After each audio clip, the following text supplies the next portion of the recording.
Today's show is sponsored by the ABV Barrel Shop. The ABV Barrel Shop is located in the St. Louis metro community of Arnold, Missouri. The ABV Barrel Shop is focused on one thing, single barrels. Best of all, you can try before you buy. Head over to abvbarrelshop.com to sign up for their email and text distribution so you know what they have in stock, what classes are coming up, and who from the industry may be coming in to visit. The ABV Barrel Shop. It's where single barrels live. We are also sponsored by the Bar to Go. The Bar to Go offers traveling minibars that are no bigger than a small purse or toiletry bag. Best of all, they are fully customizable so you can create the perfect piece that is unique for you. If you own your own business, what a fun and unique way to promote what you do. Check them out online at thebar2go.com. That is the number 2 in the Bar to Go.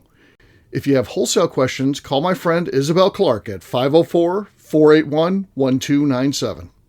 Finally, we are sponsored by the Neely Family Distillery. NFD is a family-owned business that keeps ringing up awards in the spirits world. Head to Sparta, Kentucky to experience the family history, award-winning spirits, and meet the Neely family. Check them out online at neelyfamilydistillery.com. Now, on to the show. Let's drink!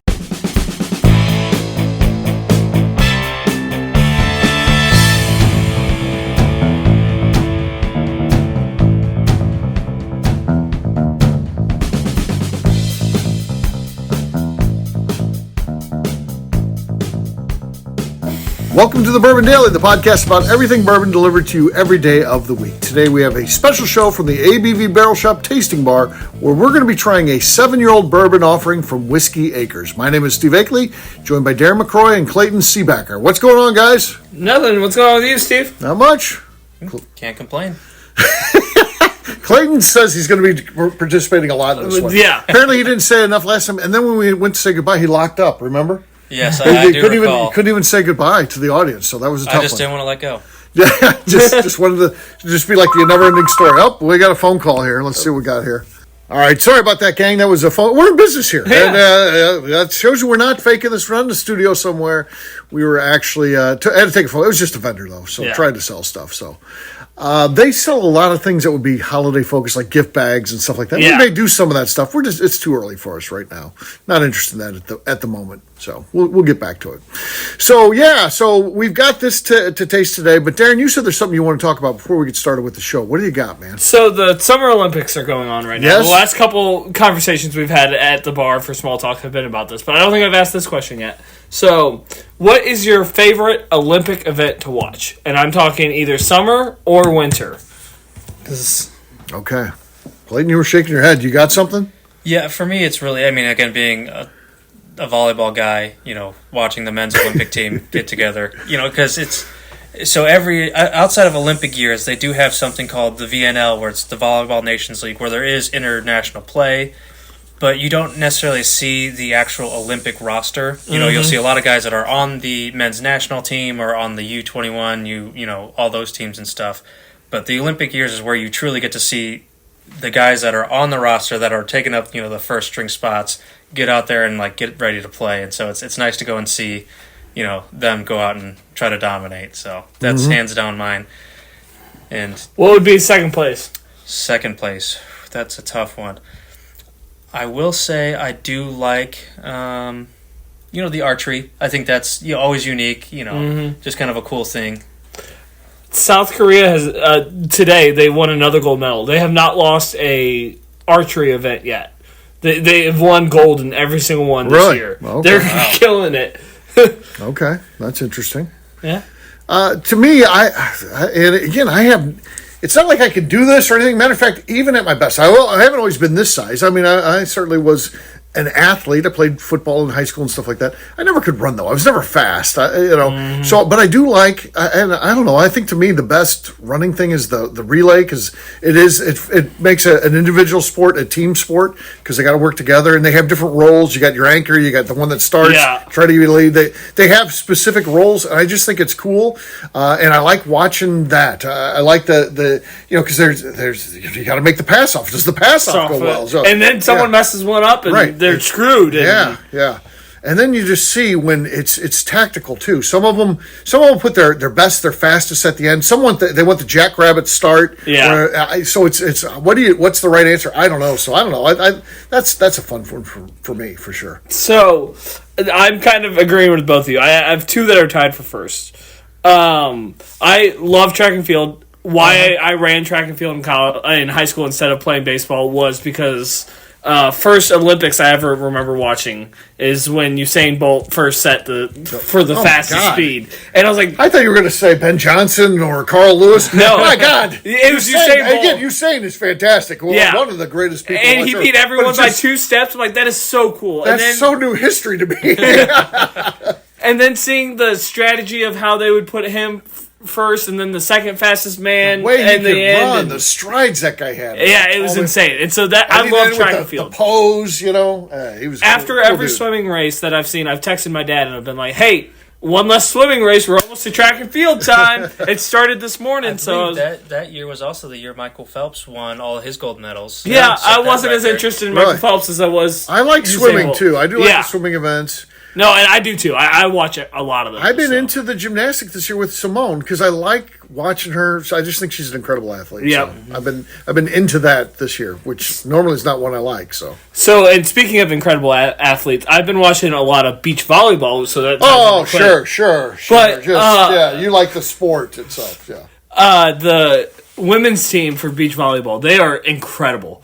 There's a foot height difference between because there's only 2 partners. There's a foot height difference, and this the littler one will run around and get everything, and then the bigger one just blocks everything. But was it like that with the last team? What was the name? Misty and Walsh. Carrie Walsh and Misty. I don't remember her. Yeah, she's doing the commentary now, but she was the taller one. Carrie was the taller one. Yeah, but not this height difference. She is under 5'5". Oh, jeez. Yeah, but that's small for a volleyball player. It is, and she's really good, and she gets like several kills a game and just places them where they don't need to go. I have been loving the beach volleyball and the team volleyball. Both of those are fantastic. I haven't seen any of that because I'm typically watching in prime time on NBC, and they haven't, to my knowledge, at least not when I've been available, they haven't shown any of that. So. Yeah. They will once they get out of group play because they're doing group play right now, and they're just kicking ass and taking names. Let's talk about the guy shooting the gun. Yeah, that's also amazing. Just walks up there, throws his hand in his pocket, bam. If that guy was an American, can you imagine the sponsorship and the endorsements and all that kind of stuff he would get after this? I mean, now he's going to go back to Turkey, and I don't know that those sort of opportunities. I mean, sure, he's going to be a hero in Turkey. Yeah. He got this worldwide recognition. It's just a different level of wild. So, yeah. Here he'd end up in movies and all kinds of shit. So, yeah. Right. Just randomly cut to his guy in a bar holding a gun, and it'll be that guy. Yeah. To me, it's just crazy. Like, you sit there and think, like, how, especially for, like, the U.S. teams, like, how much effort and off years is put in all the training and all the stuff to qualify and do all this and that, and then just to imagine that someone with that just easy of a posture try it out and made it for their Olympic squad, but then actually just got a medal as well. Yeah, I was gonna say the silver, the second best. It goes. Yeah. It's crazy. They all have those special glasses. I bet you those glasses cost $2,000 or something crazy. And I don't know if they would help. He's just up there in his regular glasses. Yeah. He's got just the old school, just like things that you wear at like a construction site. Ears, nothing fancy. No big ear protection. Probably not even that great, but Yeah. That's cool. I don't know. The guy, he's definitely got his 15 minutes right now. Everybody's talking about him for sure. So that's cool stuff. The Olympics are just awesome. I don't know. There's something about even the sport, track and field. I'll watch some of the Diamond League and all of that because I love track and field. But the sports that you just don't get to see on a daily basis, it's cool to see someone's passion that they work so hard to do. Right. Like beach volleyball. I've never seen a beach volleyball game besides in the Olympics, and I think it's just so cool that they do that. It's really interesting for that because, there is a professional beach volleyball tour here in the U.S., and most of the people you see in the Olympics will not be on this American tour. It's kind of surprising because, again, this is going to, supposed to be the top-tier level of play, kind of even internationally. Yeah. For, Monday earnings and whatnot, but then you don't see any of those people. So, it's where are they playing at in the interim? And the other interesting thing about this women's team is one of them is from, Minnesota or South Dakota, and then the other one is from, Oklahoma. Okay. Neither of them have beaches, but it's not like California. Or yeah, think that, and they actually do all of their training not in California. They make sure to not do it in California because that is where beach volleyball has been for America forever. You'd actually be very surprised at some of the collegiate facilities that have indoor sand courts. They both went to LSU together, so. Oh, really? Yeah. That's I know. Least favorite Olympic, and I'll go first. To me, my least favorite thing is tennis. I'll take a chance on any of the other stuff, even stuff I don't know. But tennis, it's really no different. I even like a team sport like basketball. I get it because you're putting all the American players versus all Europeans or whatever, or Canada's all in one team. So there's some little bit of difference there. But when it's just tennis by themselves, solo, that's no different than Wimbledon. I mean, to me, it's not special. So I don't like tennis for the Olympics. And, Wimbledon's cool to watch because it is a big draw. Tennis is never the bigger draw here. Right. But I would probably have to go, and I know it's going to sound stupid, but the race walking. I tried to watch the 20 kilometer of that the other day. I was like, God, this is boring. Take off and run. You can smoke these guys. Come on. Yeah. I would have to say mine is in the winter, and it's the one where they're skiing, but then they have to stop and shoot targets. And I'm just like, none of this even makes sense. Is this an Olympic sport for shooting elk, or what are we doing here? Biathlon, I don't know what skills this transfers into. No, that makes any relevant sense. What if you're actually skiing? You got to be able to. If you're in the deep woods, like I said, if you're going an elk hunt, I get that. I mean, I would hate to walk, so if I had skis, that'd make it a little bit quicker, but.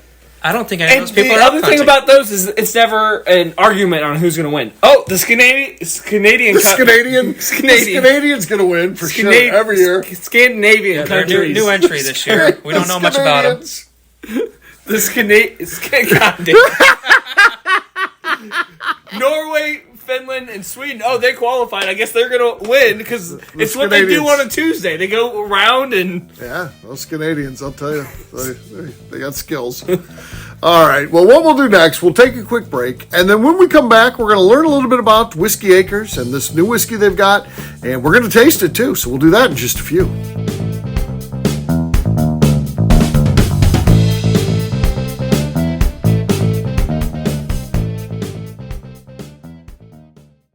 Okay, let's talk about the people that make these shows happen. First up is the Stave and Thief Society. Via their in-person class at Moonshine University in Louisville, Kentucky, the Stave and Thief Society is the place where you, a bourbon enthusiast, can expand your knowledge and emerge an executive bourbon steward. In 2017, I completed my executive bourbon steward certification. It's the most comprehensive bourbon certification available and connects you with an expansive network of bourbon enthusiasts and professionals. Check out the full listing of in-person and online certifications and join the society today by enrolling at staveandthief.com. Speaking of executive bourbon steward certification, the ABV Barrel Shop in St. Louis, Missouri has developed a unique partnership with the Stave and Thief Society to offer a preparatory class to assist you in getting your executive bourbon steward certification. This prep class costs only $25 and is available to take live or online via Zoom. Graduates of our class receive a coupon code good for 15% off your executive bourbon steward certification held in Louisville, Kentucky. This saves you almost $90. Additionally, you can collaborate with fellow attendees to split travel costs when you go to Louisville. If you're interested in signing up for the class, simply head over to abvbarrelshop.com and check out the classes and events page. Last but not least, we are sponsored by Neely Family Distillery. Royce Neely is the 11th generation distiller in one of America's oldest distilling families. A visit to Neely Family Distillery takes you through family history, where you can see all the artifacts and newspaper clippings through the years from this family that started distilling in America after James Neely arrived from Northern Ireland in 1740. Today, Royce Neely and his team are crafting some of the best spirits in America. Their bourbon and absinthe offerings keep winning top honors in spirits competitions. Recently, their absinthe made history as the first platinum winner in the absinthe category at the San Francisco Spirits Competition. Neely Family Distillery is definitely a bucket list destination if you are a bourbon fan. Learn more about their spirit offerings, visiting their facility, and the awards they have collected over at NeelyFamilyDistillery.com. And now, back to the show.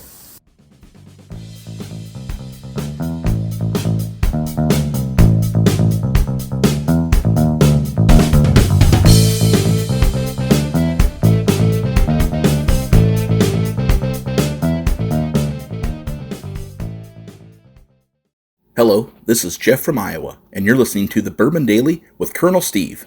All right, everybody, welcome back. It's Steve, Clayton, and Darren. We're here at the ABV Barrel Shop, the bar here, and we're getting ready to try this Whiskey Acres. Now, this is a weird one. Whiskey Acres maybe listen to this and be like, God, we sent them that forever ago. Well, they sent it up to Justine Mays, who used to take all my mail and stuff. I used to see her quite frequently. I don't hardly see her as much as I used to. And she brought it down to me. I don't even know how long it's been in her possession. I didn't even know she got it. She was like, I was just hanging on to it until the next time I saw you. So I'm not exactly sure when Whiskey Acres sent this, but it's their 7-year-old bourbon. Obviously, it's a landmark number, so that's probably why they sent it out. Probably their first 7-year offering. What do we know about this, Darren? So this is a blend of 12 carefully selected barrels that are all 7 or 8 years old. Okay.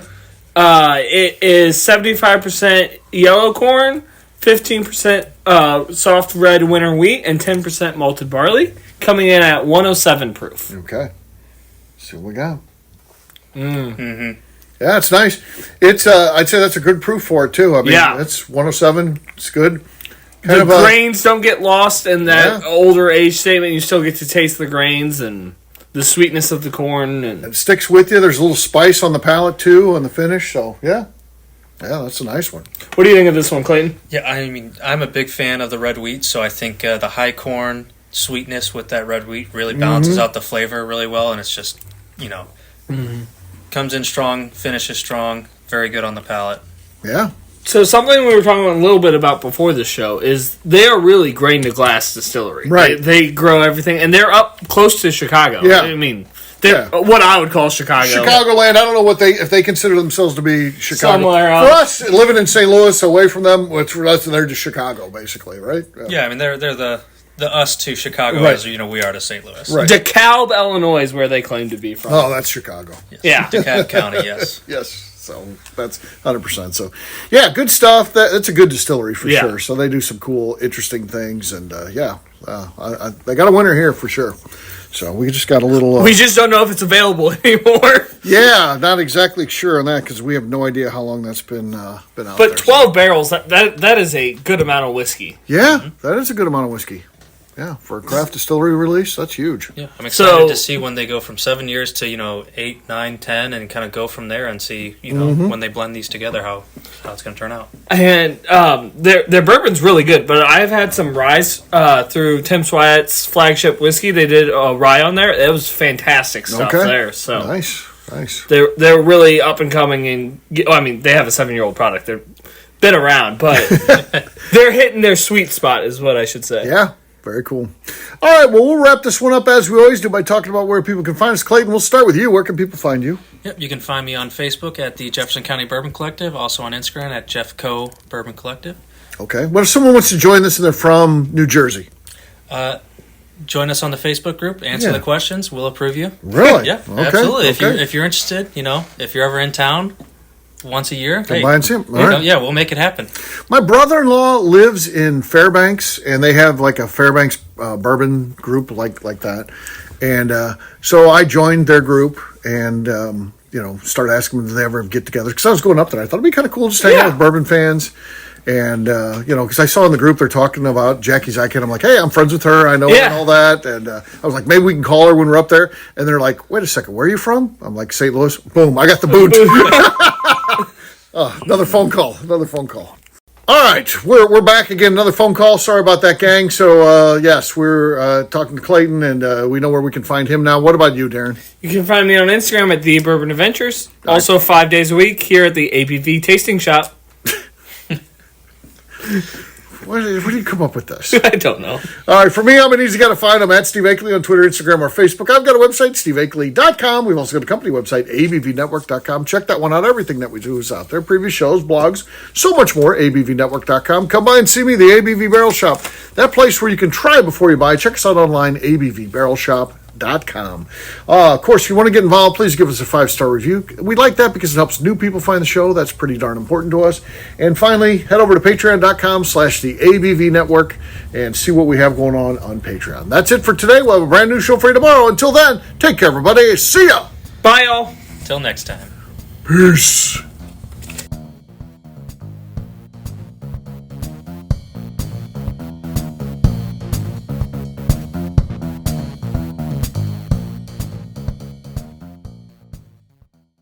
Before we let you go, let's talk about one last thing. The ABV Barrel Shop in the St. Louis community of Arnold, Missouri. The ABV Barrel Shop is focused on a couple of things. First of all, single barrels.